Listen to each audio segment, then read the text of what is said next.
السلام عليكم على احلى متابعين في الدنيا. عاملين ايه يا جماعه؟ ايه الاخبار؟ وحشتوني جدا جدا جدا من الفيديوهات اللي فاتت. وقبل ما نبتدي الفيديو بتاع النهارده، حابين ندعي بالرحمه لكل شهدائنا في فلسطين، وندعي للابطال اللي موجودين دلوقتي ربنا ينصرهم ويثبتهم. ان نصر الله قريب باذن الله. ندخل بقى في موضوع النهارده.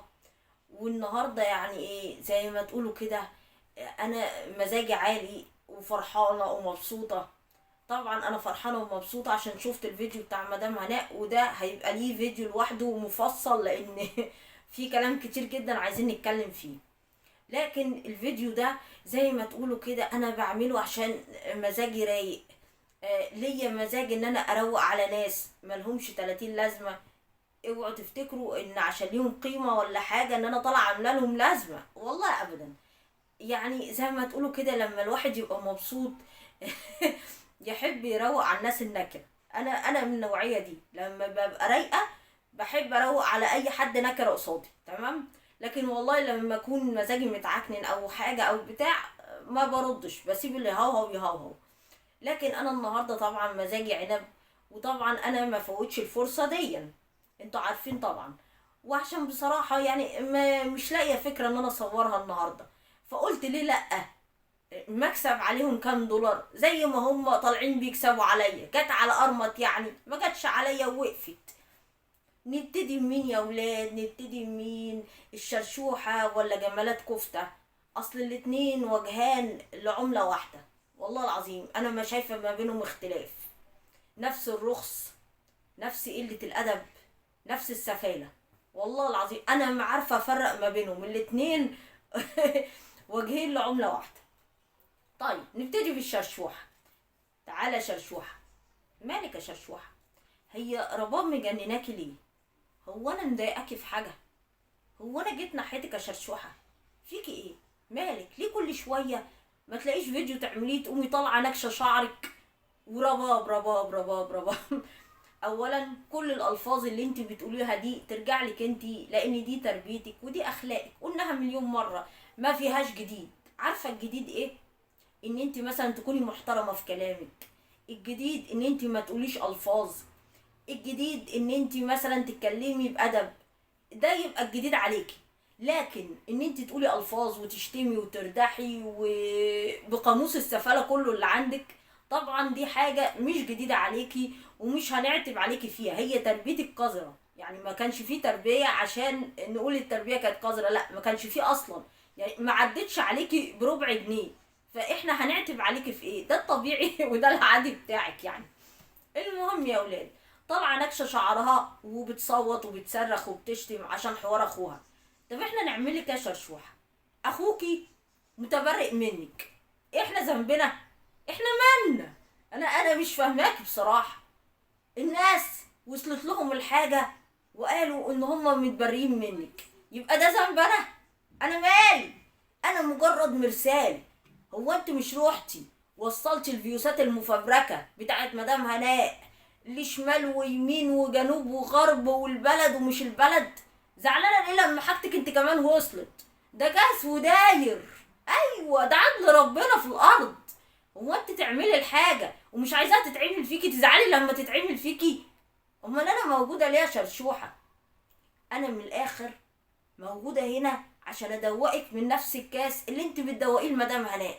والله شوفي، والله كل ما تعملي حاجه للست الغلبانه ديا لا تلاقيني انا في وشك وبعمل لك نفس الحاجه. وده عدل ربنا وما فيهوش فصال وما فيهوش نقاش. راحي مخك.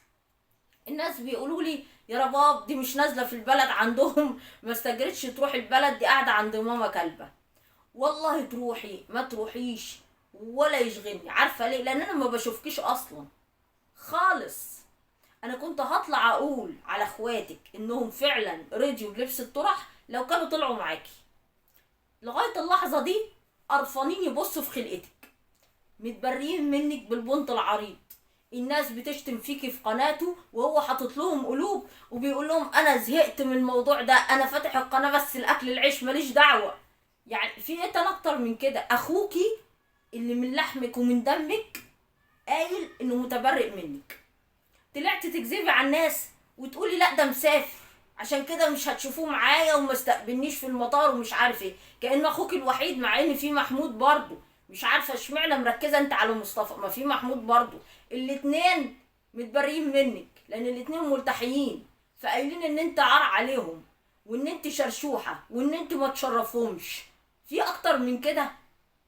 كنت بتتلزقي في اخوك الكبير وتقولي هجوز بناتي لاولاده ومش عارف ايه. متبريين منك، هما متبريين منك. انت عايشه مع رفائيل ودي ناس ملتحيه، هيعرفوك ازاي؟ هيعرفوك ازاي؟ انت رحت اتجوزت رفائيل غصب عنهم من 2017. هما يعملوا لك ايه؟ اتبروا منك وشافوا القناه كمان قالوا لك يا احنا يا قناه، قلت لا، القناه دي اكل عيش اللي باكل منها رفائيل وباكل منها انا والبنات. يعني انت اكل عيشك من السب والردح وقله الادب. فزعلانه ان هم قطعوكي وخلوا رقبتك قد كده اهو قصاد الناس. كنت هناك عماله تبربري وتقوقي وتنفنفي وتعيطي وتقولي ايه، انا نازله لاولاد اللي في مصر، نازله اشوف ولاد اللي في مصر. مش قابلينك. هم قالوا لو شافوك هندفنك حيه، ده كلامهم. ايه بقى؟ طالعه بيتجادلي في ايه؟ بص على العصفوره، مش هنبص على العصفوره. اخواتك متبريين منك، اهلك مش طايقين يشوفوكي، محدش راح يستقبلك في المطار، محدش عزمك عنده، محدش طايق يشوف خلقتك. انت قاعده على المصطبه هنا عماله ترتاحي، سواء انت بقى قاعده عند ماما كلبه ولا شوف انت قاعده فين. رفائيل عادي عنده، تروحي في اي حته تباتي فيها ما عندوش مشكله. ده هو صور ميسي وسيرجو وهو داخل بالورد ومطلع لسانه وعادي جدا. فيعني هو ما عندوش مشكله ان انت تقعدي عند اي حد. ما عندوش مشاكل. الراجل عادي جدا جدا جدا يعني. برميل، ايه اللي هيتبصله؟ انت 300 طن بالمستريح، اقسم بالله والله وبجاملك. شوفي 300 طن بالمستريح. اركني شويه على جنب عشان ناخد برضو جمالات كفته معانا، شويه شطف كده وغسيل على الماشي. واوعي تفتكري يا جمالات والله ان انا برد عليكي عشان انت ليكي لازمه ولا ليكي قيمه ولا مسموعه مثلا ولا اي حاجه خالص خالص. والله انا عشان يعني زي ما قلت في اول فيديو ان انا ليا مزاج النهارده وفرحانه ومبسوطه، فبطلع اروق على اي حد نكره. تمام. وما تفتكروش يا جماعه ان هي بتزعل لما بتتهزق خالص، على فكره ده هي بتتمنى اي قناه كبيره تشتمها. والله العظيم بتتمنى اي قناه كبيره تشتمها، مش مهم. المهم ان اسمها يجي والناس تقول مين جمالات كفته دي ويروحوا يشوفوها. بس هو ده اهم حاجه عندها. اللي يشتمها يشتمها، اللي يمرمط بكرامه اللي خلفوها البلاط يمرمط. هي اصلا له كرامه مفيش. تعالوا كده نستعرض تاريخها من الاول. تاريخ قذر بصراحه. والله انا لو منك والله ما اطلع اوري وشي للناس، بس يعني انا مش عارفه انت بجحه دي معروف عنك برضه. ما علينا. جمالات كفته من تاريخها من الاول، هي يا جماعه اسلوبها واحد دايما، تروح تمسح الجزم للقنوات الكبيره. حلو. ما يعبرهاش، تقوم طالع عليهم. طب ليه؟ عشان يجيبوا اسمها. اي حد يجيب اسم. يعني لدرجه انهم سموها باراشوت، حراميه المحتوى. متخيلين الالقاب الجميله اللي هي طالعه عليها؟ ده غير الالقاب اللي قبل كده طبعا. فيعني هي باراشوت في اي حاجه عادي جدا. فطلعت الاول تمسح الجزمه لصدفه، وكانت طبعا يعني شفتوها كانت ماسكه الطبله 24 ساعه، عمال على بطال عمال على بطال. يعني حتى برضو ضميرها ده هي مدياله اجازه، هو متبنك اصلا مفيش، مش موجود. فعادي يعني. لقيت ان صدفه مش معبراها، راحت قلب عليها على طول. يلا نقلب. حسن بيسو كانت برضو ضده، بعدين مسكت له الطبلة، بعدين تيجي عادي يعني ما فيش مشكلة. المهم انه يجيب اسمها في جملة مفيدة. دخلت في مشكلة ضاني وياسمين برضو باراشوت عادي جدا، مش مشكلة. ما عبروهاش بعد كده وشطوها بالجزمة برضو ضاني بعد كده بعد ما رجع لياسمين. ولا عبرها عادي جدا برضو. هي بالنسبة لها اهم حاجة يا جماعة ان هي يجي اسمها في اي حاجة، مش مهم بقى اي اعتبارات تانية، حتى لو هيتمسح باللي خلفوها البلاط عادي جدا. طيب نيجي بعد كده لقصتها مع مها نجم. فضلت برضو لازقه لمها نجم، بس مها نجم يعني على نياتها شويه. اخدتها ايه؟ قالت مش مشكله، غلبانه مش مهم اما ارفعها. بقت لازقه لمها نجم عامله زي ضلها. لدرجه والله يا جماعه روحوا قناه ام حلاوه التو بتاعتي، هتلاقوني عامله لها فيديو مخصوص ومشبهاها. فاكرين فيلم نبيلة عبيد لما كان اسمه ايه فلوكس ده وطالع صبي العلمة؟ انا كنت مشبهاها بنفس الوضع كده. ليه؟ كانت على طول لازقه المها نجم عامله زي الله. بصوا، ما تروح كده هي تروح كده، ما تيجي كده هي تيجي كده. تمام. تفضل قاعده سهرانه عندها لغايه الفجر عادي جدا، وساعات تبات، ما عندهاش اي موانع، ما فيش مشكله بالنسبه لها خالص. مع ان جوز مدام مها موجود وولادها الشباب موجودين عادي جدا، هي كانت تبات عندها ما فيش ادنى مشكله. ناهيك بقى عن حفلات بيت العيله اللي هم سموها بيت العيله. مدام مها كانت بتجمع القنوات ومش عارفه ايه، ويعملوا فيديو ولا لايف مع بعض ولا كلام من ده. هي بقى كانت باراشوت. عارفين يعني ايه لازقه؟ هشام قاعد كده، كيلاني قاعد كده، هي قاعده في النص. والله قاعده في النص. لدرجه يعني انهم طلعوا كلام منايل ب 600 نيله. قالوا لها يعني طب ابعدي عن هشام شويه، انت ليه لازقه بالمنظر ده؟ ليه اللي انت عاملاه في نفسك ده؟ زودت الطينه بله، بقت تنزل تركب معاه العربيه، تسهر للفجر معاه عادي جدا. لدرجه ان هم طلعوا ان هم كانوا متجوزين عرفي. متخيلين؟ وهي المفروض في التوقيت ده كانت بتقول ان هي على ذمه ابو يحيى.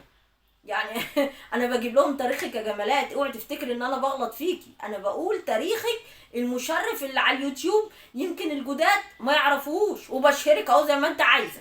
انت بتحبي اسمك يجي في اي حاجه حتى لو ايه، بس المهم تشهري، فانا بعمل لك اهو اللي على مزاجك خالص. اوكي. فكانت تلزق في هشام عادي جدا. طلعوا عليها انها متجوزاه عرفي، طلعوا عليها ان هو لما سافر ولا اختفى من اليوتيوب ان هو قاعد عندها، طلعوا مليون حاجة. وطلعت على المنتدى الحمد لله الذي بنعمته تتم الصالحات، لا شفنا صالحات ولا شفنا ما صالحاتش. لدرجة قالوا ايه ده انتوا اتجوزتوا انتوا هشام ولا ايه؟ قلت لهم لا، ده ابو يحيى قال ايه كان مطلقني ورجع وي وي. ما علينا، ملناش دعوة يا محي، خلينا في حالنا. المهم يا ولاد، فهي دايما ما كانش عندها مبدأ في اي حاجة خالص. لدرجة ان هشام لما عمل الدخلة البلدي لواحدة ست كبيرة اللي هي ماما ايمان بتاعت عابدين، كانت هي حاضرة عادي جدا في الشارع وكانت الدنيا بيس معاها. يعني حاضرة حاجة قذرة زي دي، وهي كانت قاعدة لازقة برضو اللزقة بتاعتها دي، وقاعدة متباهية وفرحانة وبالضحكة من الودن دي للودن دي. وراحت حضرت اجتماع الخرابة برضو في عابدين، وعملت اللي ما يعمل. هي لازقة في اي حاجة تشهرها، اي حاجة. طيب بعد كده مدام مها عرفت ان دي صنف رخيص، صنف واطي، اديتها بالشلوت. هي تسكت؟ لا، طلعت على مدام مها برضه. ما هي ما تسكتش يا جماعه، هي ده دايما اسلوبها، تمسح الجزم للقنوات الكبيره، وبعد كده تقوم ايه لما يضرب الشلوت تقوم قلبه عليهم. انا برضو من ضمن الناس اللي كانت تخش لي وتمسح الجزم وبرضو اديتها بالشلوت، لان انا شايفاها من الاول. انا مانيش عبيطه، انا مانيش خبره يومين ثلاثه، لا ده انا بصي اوزنك كده وانا قاعده مكاني. اديتها بالشلوت برضو مفيش، راحت طالعه برضه عليا رغم ان هي كانت داخله وتقول لي مامتك وربنا يخليها لك وربنا يشفيها لك ما كنتش من كلام الكنافه ده، لان انا عارفاها وشفت موقفها مع البنت الغلبانه اللي هي ندى، اللي هي البنت اليتيمه دي، بنت اخو مدام مها. كان ما بينهم مشاكل ما بينهم وما بين بعض، وهشام كان بيطلع يحكي حكاوي الفيسبوك ان البنت ماشيها مش عارف ايه، وامها كانت مع مين وي وي وي. وبرضه مدام جمالات كفته كانت برضه بتشجعه وبتسانده وماسكه الطبله عادي جدا. يعني هي ما عندهاش مبدأ يا جماعه. المهم نفس السيناريو بيتكرر تاني، وطلع على مدام هناء. طب طلع على مدام هناء ليه مع ان عمرها ما جابت سيرتها؟ عشان القرعه يا جماعه دعمتها ب$50، فما ينفعش ان هي يعني تسكت، لازم تحلل ال$50، وعشان اسم مدام هناء هيجيب لها مشاهدات، فلازم تطلع على مدام هناء، ده طبيعي. وطلع على مين؟ علينا احنا كمان. طيب طالعه بتقولي لي يا بنت السجانه والله العظيم وقعتي على نفسي من الضحك. زي ما تكوني مثلا بتعايريني بتقولي لي يا بنت الرقاصه، يا بنت العاهره، يا بنت مش عارف ايه. يعني هي السجانه دي مش معايره مثلا يعني ده لو افترضنا ان فعلا امي كانت دي وظيفتها، والله العظيم ما هخجل، ده انا هطلع اقول واتشرف دي تبع وزاره الداخليه. يا بنت الهبله، انا مش هقولك يا بنت السجانه، انا هقولك يا بنت الهبله. فعلا ده حقيقي. وهتقولي انت بتشتمي امي ليه؟ ما انت بتشتمي امي عادي، طالما انت انسانه ما انتش محترمه ومهزأه، فانت تتهزقي انت وامك عادي برضو. بالنسبه لي انا مفيش اي مشكله خالص. ما تعتمديش على ان رباب دكتوره ومؤدبه واخلاقها وتربيتها والكلام ده، تعتمديش على الحته دي. انا وقت ما يجيلي مزاج اروق عليكي هروق عليك انت وامك. ليه؟ لان انت واحده ما بتحترميش نفسك غير بالتهزيق. هو طبيعتك كده. سبانخ لما طلعت دكا على قفاكي وروقك انت وبنتك احترمت نفسك. محمد جاد لما طلع روقك وقال لك انا السعودي فوق فوق، وانت فاهمه معنى كلمه انا السعودي فوق فوق، احترمت نفسك. فانت ما بتجيش غير بالتهذيب. يعني ابو منا المحترم ده هل ياكل ولا يشرب معاكي؟ ما ينفعكيش. انت عايزه حد يعني زي سبانخ، ابن بلد زي محمد جاد يطلع يرصهم لك. لكن الناس المحترمه دي ما تنفعش معاك يا جمالات. لا، انت عايزه مثلا واحده زي رابي اللي كانت تحط صورتك على مقشه، اللي كانت مش عارفه ايه، واحده زي ام حلاوه اللي كانت بتركب صورك عشان سبانخ يطلع بيها. الكلام ده كله دول تحترميهم. تحطي جزامهم فوق راسك وما تفتحيش بقك، بيهزقوكي. فانت طالما بتحبي تتهزقي عشان تتشهري، انا عندي قناه ام حلاوه تاتو والله عايزه افعلها بقالي زمن، بس بقول مش عايزه اعمل محتوى. انا هفعلها على اي حد نكره زي حالتك كده، فعادي مفيش مشكله. اطلعي بفيديو وانا اطلع لك بفيديو اروقك. تمام تمام يا ولاد. فكانت ماسكه عين البنت الغلبانه دي اليتيمه ديا وشغاله شتيمه فيها، لدرجه انها راحت لها لغايه شغلها وهددتها. متخيلين؟ شوفوا الجبروت، في اكتر من كده جبروت. ونزل من قناتها كانت بتتفرج على فيديوهات اباحيه وراحت محملها بالغلط، ونزلت على القناه عندها بقت طالعه تلطم وتصوت وتقول انتوا عارفين ان دي مش اخلاقي. دي مش انا، دي اختي منى. الفيديو جه لغايه عندك كده بالصدفه وتحمل على قناتك بالصدفه كده، يعني فاهمه؟ يعني لوحده. سبحانك يا رب. علينا يا جماعه. طيب ايه مشكلتها يا جدعان؟ هي مشكلتها مع كل القنوات المحترمه عشان تكونوا فاهمين. سكرين شوت مع عزه، خروجتنا مع هبه، انا كده. يعني هي شغاله حك في كل قناه عشان خاطر يطلعوا يشتموها فتتشهر. فانا احقق لك اللي انت عايزاه يا غاليه. طب ما تطلبيها مني. رايحه للغرب ليه وانا موجوده؟ انا اشهرك يا ماما، تقلقيش من حاجه خالص. ده انا يعني بص اعملك محتوى كل يوم. شوفي بقى محتوى كل يوم، مع ان انت اصلا ما عندكيش محتوى، بس اعملك محتوى كل يوم، انا ما عنديش مشكله. طالعه يا جماعه لابسالكوا دور ابله فضيله بقى بالنضاره وبتاع. البت عايشه الدور بقى، قاعده على ترابيزه السفره فاكره نفسها ان هي يعني حاجه مهمه. فاكرين يعني ان هي وبتزعق فينا بقى. البت فاكره نفسها ان هي حاجه. انت يا ماما ما عجيش تبلوم على بعضه. يعني حتى المطعم اللي قلت انا جبت مطعم مش عارف ايه، طلعتي بتشتغلي فيه بتمسحي فيه البلاط. فكنت طالعه بتعيبي على صدفه خدامه ومش خدامه. امال انت كنت ايه؟ حاولت تبقي ربعها وفشلت برضه. رحت للقنوات الفضائيه ودفعت فلوس وما عرفتيش توصلي لحاجه. فاشله، انت انسانه فاشله. يعني حتى قناه الطبخ اللي انت عملتها فشلت فيها، حولتها كلها لقعده مصطبه. بتساليني انا عن مؤهلي. طب انت مؤهلك ايه؟ انت ايه علاقتك بالنقد؟ انت مش مكمله دبلوم، فانت بتتكلمي في ايه؟ مش فاهماكي. طالعه بتقولي انتوا عاملين نفسكم مناصب وانتوا مش حاجه ولا بتاع. وما انت ايه؟ انت ايه بتاعت شبرا؟ انت هتخلي الواحد يعني يقول كلام والله العظيم ما بحبش اقوله لحد، لان طبعا كلنا ولاد تسعة، يعني دي بديهي. بس يعني انت قليله قوي، فما تديش لنفسك حجم اكبر من حجمك. يعني انت لما قعدت على كرسي السفره افتكرت نفسك قاعده مثلا في مكتبك في الوزاره. يعني فوقي كده، فوقي. انت قد كده، والله انت قد كده. مجننك لقبي ان انا دكتوره؟ هل لما تطلعي تنفي ده هتشيلي مني الدرجه؟ انت مين انت؟ انت ايه؟ انت قد كده، فوقي. قلت لك قبل كده عايزاني اطلع لك الشهاده بتاعتي تطلعي لي مقاساتك الداخليه. حقي تقولي لي لا مش معروض على اليوتيوب، لكن انت محتواكي معروض على اليوتيوب وانا كنت طلعت شهادتي على اليوتيوب. انا حره. برضو انت ملابسك الداخليه تطلعها لي، انا اطلع لك شهاده دي قصاد دي. بس ما تقوليش بقى معروض مش معروض، ماليش فيه الكلام ده. نرجع بقى يا جماعه. لابسالكوا طوب الفضيله والشرف والاخلاق. بتقول عليا انا ايه؟ منافقه وهتجر من حواجبي في النار. احب اقولك مين هو المنافق. تعالي، ده انت هتتجري من مناخيرك ديا. كانوا زمان مسميك. ما علينا. هتتجري منها في النار والله العظيم. عارفه ليه؟ لان انت الماده البيور للنفاق، انت الماده الخام للنفاق. قبل كده طلعت الجوز كذا واحده يوتيوبر تقول لهم لا ما تقولوش حاجه عن الاسرار الشخصيه وعن الحياه الزوجيه وما يصحش، وقعدت تنظري عليهم. طلعتي لطليق مدام هناء، اطلع اتكلم، قول كل حاجه، قول كل حاجه عندك، احنا عايزين نشتغل، قول كل حاجه. ده ما كانش نفاق؟ ما كانش نفاق؟ طالعه بتقولي لي يعني انت طالعه بتدافعي عن لبس بنات مدام هناء العريانين ومش عارفه ايه، ومسكتي في بنات الشرشوحه. طب تعالي تعالي، انا مسكت في بنات الشرشوحه ليه؟ هو انت ما تابعتيش الموضوع؟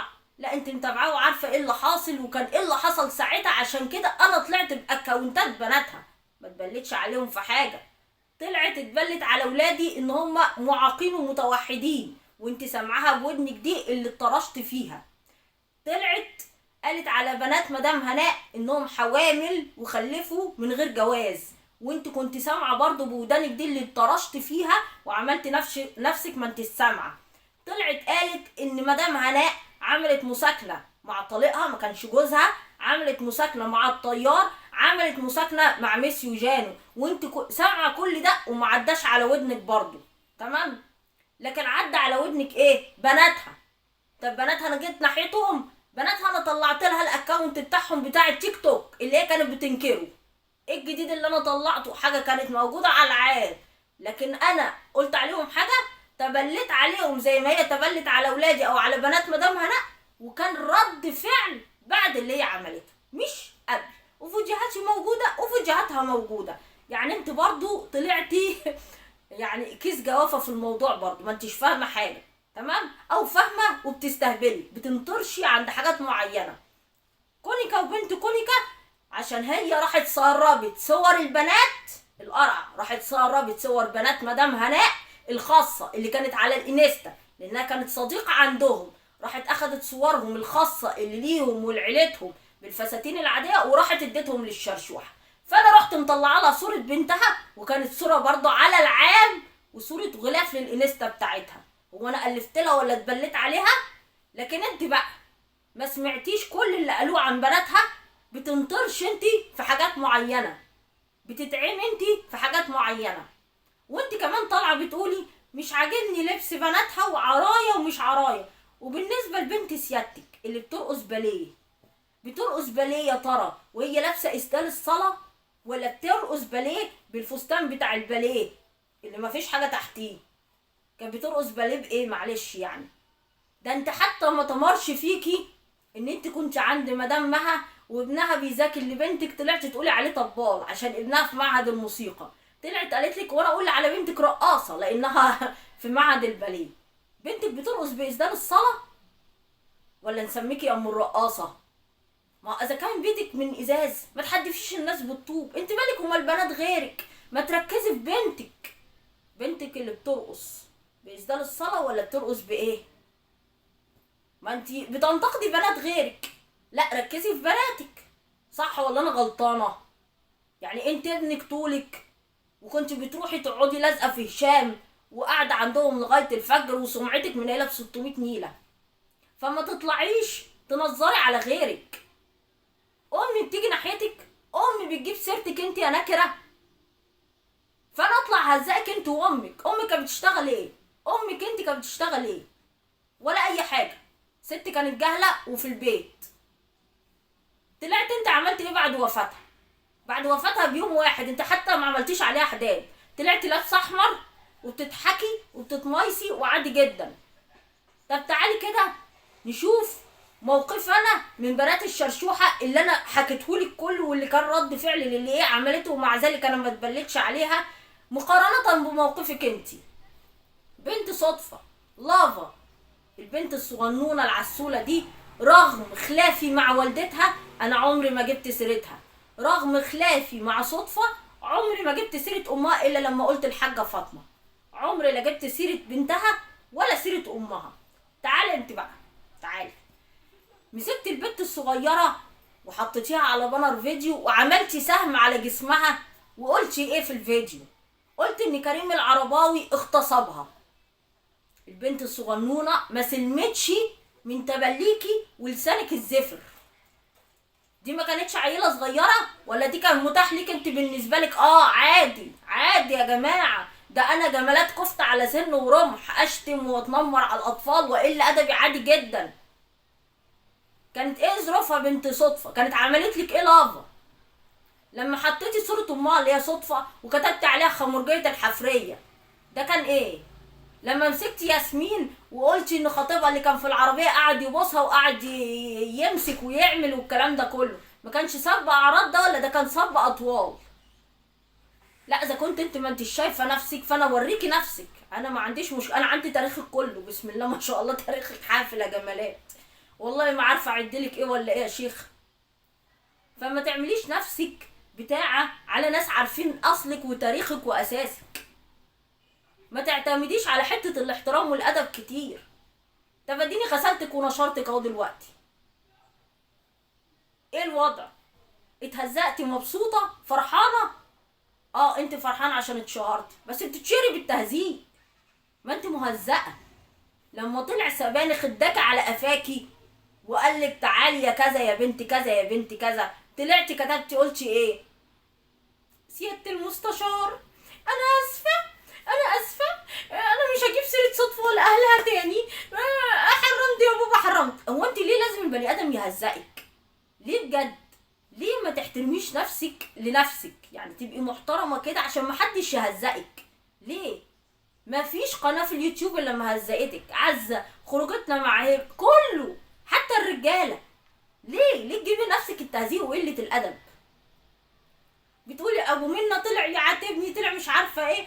انت اصلا كنت هتموتي من الفرح، انت كان نفسك ان هو يشتمك عشان تتشهري، بس للاسف الناس دي تربيه محترمه. انت اللي ينفعك سبانخ، سبانخ.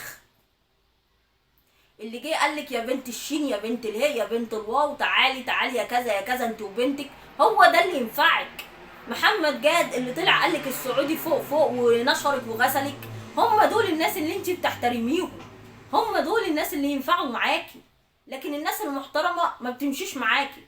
طلعتي على الغلبانه البنوته الجميله المؤدبه المتربيه المحترمه منى بنت استاذ محمد، وطلعتي قلت لها انت قصدك على القرعه، يا رب تنامي تلاقي شعرك على المخده تلاقي.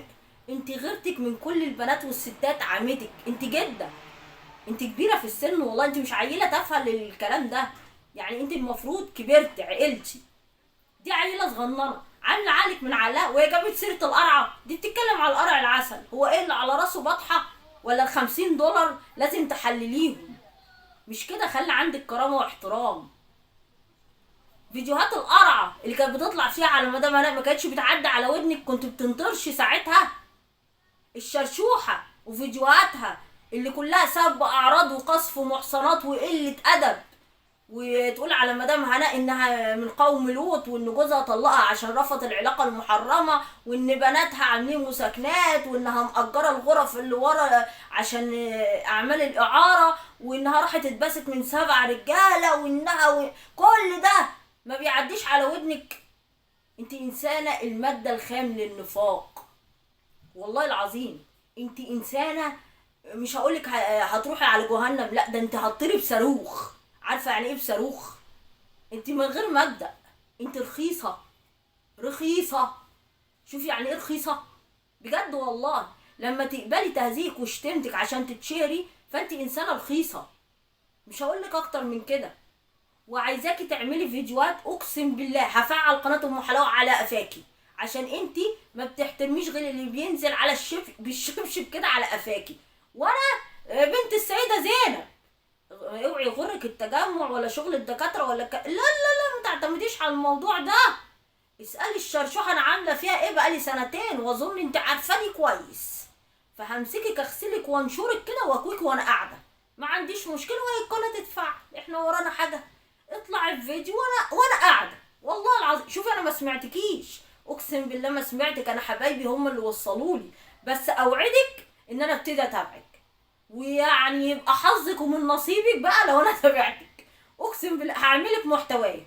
شفت روابي واللي كانت عاملاه في كده ما يجيش، اقسم بالله ما يجي خردله من اللي هعمله فيكي. وانا وشوقي برضو، انا ودماغي برضو. هعمل ايه؟ انا ودماغي، الله اعلم. فانت بتحبي التهزيق، انا ما عنديش مشكله. اركني على جنب بقى عشان انت اخدت اكبر من وعدك. تعالى يا شرشوحه تاني تعالى. انت عارفه ان انت الحته الشمال عندي يا شرشوحه. اهل المتبرئين منك دي حقيقه لا يمكن انكارها. رفائيل رماكي زي صندوق الزباله ويعني كنت قاعده جنب السواق وهو قاعد ورا زي القفه، عادي جدا لانه كان بيصور برضه وميسيو سيرج موجود. فمش جديد عليك يا شرشوحه. طلعت كذابه للمره المليار. ومدام هنا طلعت خريجه فنون جميله، ما تطلعي لنا كده شهاده الازهر بتاعتك. ما تطلعها لنا كده. يعني انت كنت بتقولي على دي مزوره، طلعي لنا انت بقى شهادتك. يعني احنا خلاص شفنا شهاده مدام هناء ومش محتاجين حاجه تانية نشوفها. محتاجين بقى شرشوحه نشوف شهاده الازهر بتاعتك. طلعها لنا كده وتباهي بيها. ولا ايه؟ مش كنت برضو بتنكري ان مفيش رفائيل وطلع اسمه رفائيل؟ يا بنت الكدابين، ما اصل انت الكذب ده بيجري في دمك. والله العظيم ما تقدريش تعيشي من غيره. انت الحول عندك بيزيد فالكذب عندك بيزيد. سبحانك يا رب. وقال تقول لك في الاخر ايه؟ انا عندي شحنات كهربائيه على المخ واخده 25 ابره بنج، فما تحاسبونيش على كلامي. مجنونه؟ روحي اتعالجي. يعني انت مجنونه؟ روحي اتعالجي، لكن ما تطلعيش تقرفينا على اليوتيوب. الله يخرب بيت كده. ده مستنقع يا جماعه احنا وقعنا فيه. طالعين لنا بلعات قاعدين على المصاطب يردحوا بس. ايه المناظر اللي طالعه لنا دي؟ اقسم بالله انا ما عاهات اليوتيوب دول، عاهات اليوتيوب. برضو جمالات كفته كانت تطلع يا عيني محروقه من ام الرجاله ساعة جوازها بقى. يعني جوازها مع السوري ده كانت في اول جوازها وفرحانه بقى عروسه ومش عارفه، كانت تطلع تقول لها هرموناتك طافحه علينا، ارحمينا بقى احنا مش لاقيين، حرام عليكي ده احنا قاعدين ستات محاريم. يعني اللهم عافينا مما ابتليت به غيرنا. ما علينا. طيب ده يا جماعه كان فيديو ترويق على السريع كده على الشرشوحه وعلى جمالات كفته. ان شاء الله الفيديو بقى التاني انتظرونا، بتاع مختلفة، فيديو جميل جدا وهيعجبكم. اشوفكم على خير في الفيديوهات اللي جايه. السلام عليكم. معلش يا جماعة والله بعد ما قفلت الفيديو نسيت برضو اقول معلومة تانية لجمالات كفتة. طالعة بتقول ان انا اديت لدودو شو صور بنتها من الفيسبوك عشان تحطها عندها على المنتدى، وبتقول على دودو جاموسة. احب اقولك ان الجاموسة دي هي انتي. ليه بقى؟ هقولك انا بقى. لان انا لو طلعت صور لبنتك فمش هطلعها وهي ماسكه العلم، كنت هطلعها لك بفستان الباليه، ها، بتاع الرقص، وهي قاعده كده رجليها حوض، واخدالي بالك انتي؟ كنت هطلعها لك كده، لكن ما كنتش هطلعها لك وهي ماسكه العلم. انت فاهمه غلط. بتقولي ابوها فلسطيني ومش كان اردني؟ هو كل شويه بيغير الجنسيه ولا ولا انت ما تعرفيش جنسيته اصلا، ولا انت ما تعرفوش، ولا ايه؟ مش فاهماكي بصراحه، يعني مش فاهماكي. عايزه اقولك إيه، ان الجاموسه دي برضو تبقى الحاجه اللي زمانها بتاخد بالمرزبه تحت لانها ما عرفتش تربي بجد والله، مطلعنا تربيه ساقطه زيك. فده الطبيعي، يعني ده الطبيعي. بيئه قذره، بيئه زباله، انت بيئه زباله فعلا. طلعت تتبلى عليا انا؟ يا بنت وانا فاضيالك عشان احطك في دماغي ولا اطلع صور انت مين انت مين انت عشان اطلع صور لبنتك؟ انت مين؟ بتقولي على بنتك محاميه؟ محاميه ايه؟ بنتك رقاصه. محاميه مين يا حاجه؟ هي المحاماه بقت بتلملم ولا ايه؟ فوقي محاميه مين؟ ده بنتك رقاصه وانت ما انتش واخده دبلوم، وامك كانت مهبوشه عشان ما عرفتش تربيكي. اقسم بالله والله. اوعي تجيبي سيره اسيادك على لسانك النجس. لما تجيبي سيرتي او سيره امي تقومي يا بنت تقفي لان احنا اسيادك. ده حقيقي مش تكبر والله، بس دي حقيقه، احنا اسيادك. فانا لو هجيب صوره لبنتك هجيبها زي ما بقول لك كده بالوضع اللي بقول لك عليه، لكن مش هجيبها لك ان هي ماسكه علم. انت مين انت عشان اضيع 10 دقايق من وقتي عشان ادور على صور بنتك؟ ما كفايه تاريخك انت، هجيب صور لبنتك كمان؟ كفايه تاريخك انت المهبب. يعني ده انت تاريخك كله فضايح وجاي تدينا نصايح. فهجيب صور لبنتك ليه؟ ليه؟ انت اتفه من كده بكتير بالنسبه لي. والله العظيم ما تهيئهاش في حق نفسك. قال انا هجيب صور لبنتك واديها لدودو. ليه يا اختي؟ عويله؟ عويله؟ ما انا لو عايزه اطلع حاجه، ما انا عندي مليون قناه اطلع عليها اللي انا عايزاه. خايفه من خلقه امك مثلا؟ ما انا بطلع اديك يا بنت بالجزمه على قفاكي. انت مين انت عشان اخاف منك؟ هاتيلي حد على اليوتيوب انا خفت منه قبل كده. الحمد لله اللهم لك الحمد.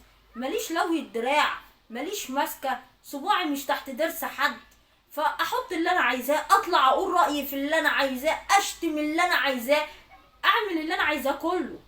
ماليش ماسكه، ما عنديش بطحه زيك. لكن انتي تحطي على وشك منخل وما تطلعيش. وركزي مع بنتك بدل ما انت بتركزي مع بنات مدام هناء. انبليتم فاستتروا. اشوفكم على خير يا جماعه في الفيديوهات اللي جايه. كفايه عليا كده، دي نكره. السلام عليكم.